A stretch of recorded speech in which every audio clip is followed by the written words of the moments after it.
రత్తమ్మా దా మీ అమ్మమ్మ పొద్దున్న ఏం చూస్తున్నావు నీ గురించి? పొద్దున్న వెళ్ళావు ముగ్గులు పోటీకి, ముగ్గులు పెట్టాలని. మధ్యాహ్నం అయిపోయింది, ఇప్పుడు వచ్చావు. ఏంటి ఎవరికి వచ్చింది ప్రైజ్? ఒంటి నిండా ముగ్గేటా, తల నిండా బట్టల నిండా.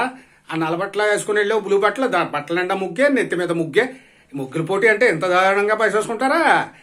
ఎంతకు ఎవరికి వచ్చింది? నీకే వచ్చిందా?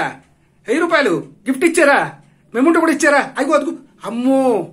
మరి ఏ ముగ్గు పెట్టావేంటి నువ్వు? ముగ్గుల పోటీ అంటే ఈసారి ముగ్గులు పెట్టడం కాకుండా కొత్త రకంగా పెట్టారా? ఏటదమ్మా ఏటది? ముగ్గు ఎవరు ఎక్కువగా చల్ల పోసుకుంటారో వాళ్ళకి ఫస్ట్ ప్రైజా? వా ఏటి మళ్ళీ చెప్పు. ముగ్గు ఎక్కువగా బాగా ఎవరు జల్లపోస్తారో వాళ్ళకి ఫస్ట్ ప్రైజా? అయ్యో ఇలాంటి ప్రైజులు కూడా పోటీలు కూడా పెడుతున్నారు ఏటమ్మా? అయ్యో చాలా చిత్రంగా ఉందిరా. మన దేశం ఎంత ఎదిగిపోయిందో.